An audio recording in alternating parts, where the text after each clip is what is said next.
folks, it's Switchback. In this video, I'm going to talk a little bit about what I carry as a nurse in my backpacking and hiking first aid kit. I'm also going to talk a bit about how you can be building your hiking first aid kit and things to consider. Why do you care what I carry? Well, here's what I am and what I'm not. What I am: I'm a urology, OBGYN, and sometimes family medicine registered nurse. I'm a former Navy corpsman and a former first responder. I've also had advanced cardiac life support training, but haven't used it much. What am I not? I am not a trauma nurse. I am not an ER nurse. I'm not a wilderness first responder, although maybe someday. I also was not a field corpsman. I worked in a clinic, and I am not a paramedic. First, never carry anything you're not prepared and comfortable enough to use. Then it's just wasted weight and potentially dangerous. If you're gonna carry something, learn how to use it properly. The most commonly used items in my hiking first aid kit: Band-Aids, Body Glide, Leukotape, and Tums. Something about that backpacking food, man, gets me every time. When you're deciding what you're gonna put in your backpacking first aid kit, you need to weigh the actual risks versus the feared risks. You can't prepare for every possibility. You've also got to consider how bulky and how heavy certain things are. First, let's talk about some items that I used to carry, but I don't carry anymore, or at least not in the same volume that I used to carry it. One of the things I used to carry was an entire tube of antibiotic ointment and an entire tube of anti-itch cream. And I have a new way of carrying those that I will show you in a minute. This large high pressure hemostatic control bandage, which is great. It's actually fairly lightweight, but you can see that it's quite bulky. And this is, again, something that I have a new version of that's much more compact for backpacking. Lots of gauze and some biocclusive dressings, which are like a clear dressing that goes over the gauze. Dermabond, which I still carry, but I have a much smaller version of this that I carry now. This wilderness and travel medicine book, which actually has a lot of quite useful information, rehydration and, how to splint something and all kinds of these things. But given that I'm a nurse, I was a first responder, I was a corpsman, I really don't need to carry this with me all the time. Some large Telfa pads, which don't stick to wounds, which are nice, but I don't need these big items here. I started carrying this back in high school, and I had Band-Aids in here, and it was completely full of Band-Aids, way more than I needed. An entire roll of Leukotape, which you can see has fared quite well with the heat on the trail.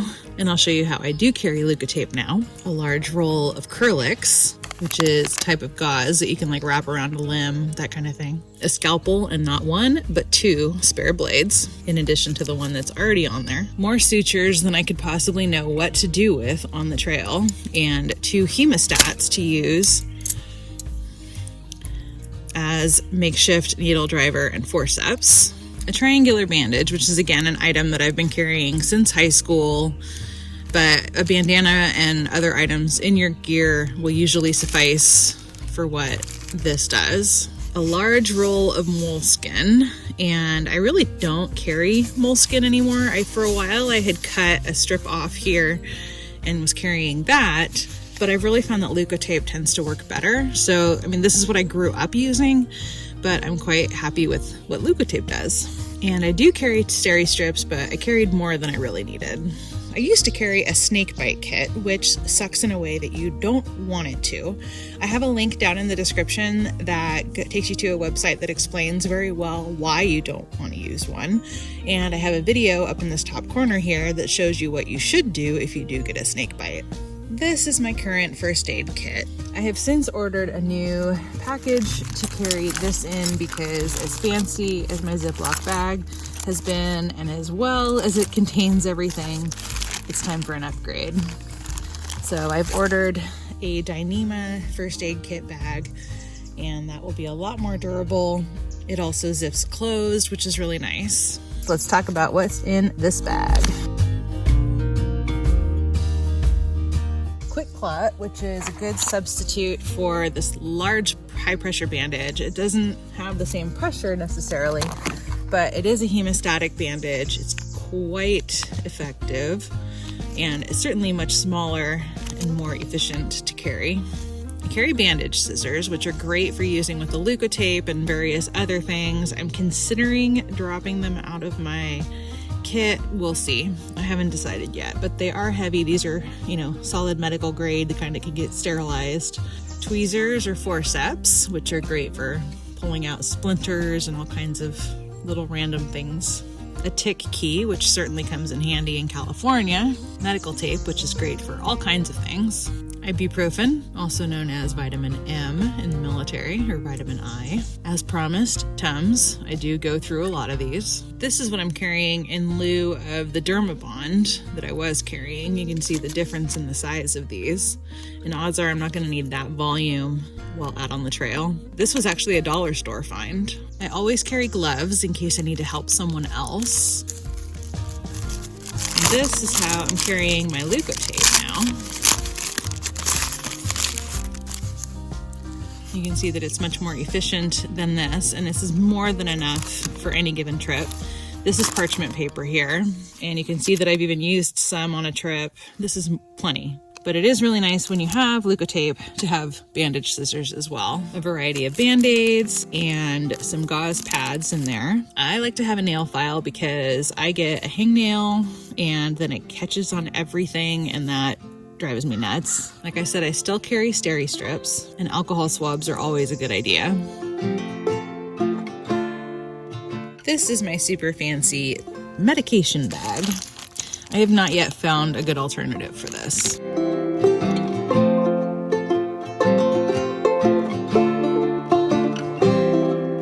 These are the medications that I carry, and what you should carry is dependent upon what is right for you, what prescriptions you have, what medical conditions you have, or the people in your group, but there are a handful of things that really ought to be staples. First, the containers that I carry things in. Some of the items I carry in these little Ziplocs, which they're not perfect, obviously. This was a sumatriptan that looks a little sketch now. For some items, they're really quite great. So they're jewelry bags that I get at Michael's, any kind of craft store. And then I also have these little containers, which are great for ointments and pills of certain kinds. I would not use anything that's liquid in here or anything like coconut oil that's gonna melt, which is why these labels are kind of messed up, and also why these got messed up and these got messed up. These are my stool softeners, which I have since repackaged into a Ziploc bag here. And these are my Benadryl, which again, I've since repackaged. These little containers are ones that I did get on Amazon, as well as the labels. And I'll put links in the description down below for those. A few things that I would recommend that literally everybody carry. A stool softener, Benadryl, because allergic reactions can happen to all kinds of things. An anti-diarrheal, and antibiotic ointment. Potentially an anti-itch cream. A few extra things that I like to carry. I don't like to use Benadryl for sleep. Sometimes melatonin can be helpful, sometimes Advil actually, which is basically just ibuprofen plus Benadryl, but this is what Mountain Goat likes to use sometimes, so I carry that. Hydroxyzine also helps me sleep. That is something that's prescribed. It's also good for nausea and anxiety. I have restless legs, so I carry Mirapex and again sumatriptan for migraines. I happen to have lorazepam, not a lot, but some of it is good. Trail Toes, which is good for anti-chafing on your feet. Preparation H with lidocaine, just because in case. And Tinactin cream, which is for your feet as well. Other emergency gear that I carry, I have, since I'm in California, depending on the time of year, I do carry an N95 mask, and this has a filter on the inside there. You can see I always carry a compass, and I know how to use it properly. I also carry a map for wherever I'm headed. This is a signal mirror, and it's also helpful for looking for ticks. A tourniquet, which is important to know how to use and when. Primary and secondary water purification or treatment. So I always carry my Sawyer, always carry the Aquamira, and I carry a bandana for pre-filtering. I don't have the bag with me here, but when I go to collect the water, I like to use a bandana to pre-filter so that the big stuff doesn't get in and clog my filter up. And depending on how the water sources are looking, where I'm headed, if they have good flowing water, I won't necessarily carry a syringe to back flush it, but if I'm not confident about that, I will carry the syringe in case I need to back flush in the field. Also, if it's an overnight versus a 4-night trip, it's going to impact what I'm going to carry. Fire starting supplies, Gear Aid Tenacious Tape, which is great for if your CNOC bladder goes out, assuming that it's dry. Leukotape is also a good thing for that. But if your jacket gets a hole, if your tent gets a hole, if your sleeping bag gets a hole, this is great for repairs. I have an emergency poncho and an emergency blanket. I've used the emergency blanket before. I carry hand lotion because my hands do dry out, and then I carry soap. So this is camp soap, but this container you can see is much smaller. Any kind of biodegradable soap will work, but just be sure to use it at least 200 feet from any water source. And then I always have my waist pack on me whenever I'm in camp, when I'm hiking, if I'm going to dig a cat hole, etc. I hang my Garmin InReach off of the waistband on here, and then I carry a bandana because my nose runs like crazy. I can stick my phone in here, I can stick snacks. And then in here, I have headphones. I have a chapstick with sunscreen. I have face sunscreen, Body Glide or anti-chafe of some kind, my pocket knife, which I found that this is perfectly sufficient for me, but I am looking at getting a neck knife instead, a lighter, and a binder clip. And the binder clip I use to close up my food pouch, which is actually an Amazon pouch, and I use it for hanging socks or connecting things or any kind of like random things around camp. One thing I have not historically carried that I probably should is a needle, and a lot of people use them to pop blisters. I've managed to do this with my pocket knife. It's great for repairs. You know, it's not exactly particularly bulky or heavy, but you do have to keep it safe from poking everything, so that's certainly a consideration. I've also considered carrying my old Swiss Army knife, potentially subbing out my bandage scissors because there are scissors on it. They have forceps on them. There's a lot of useful tools on there, and it would probably be lighter than the bandage scissors I'm currently carrying. Well, I decided to go for it and get a Swiss Army knife. So somehow I'll figure out how to open it. Here we go.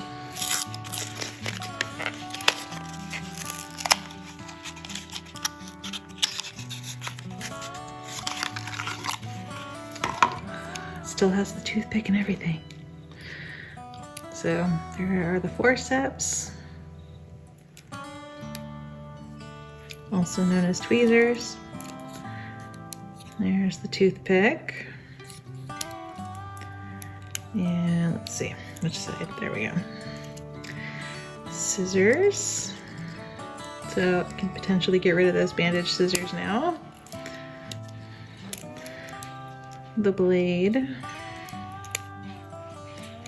And the nail file, which means I can also get rid of the nail file. And it also has a flat head on it for opening up beer cans and such. So the weight of the Swiss Army knife, 21 grams, which is less than an ounce. It's about 2/3 of an ounce, which will be able to replace a nail file, tweezers, and my bandage scissors. Not bad. 41 grams of savings.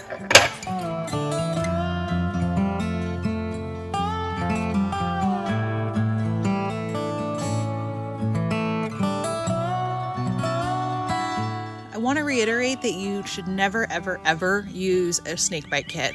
And that's around the world, across the board. Do not use a snake bite kit. If you want to know what to do if there is a snake bite in your party, then click up here. If you want more tips to keep you safe and get you started out in the backcountry, be sure to subscribe below. I'll look forward to seeing you next time. Thank you so much for watching. Bye.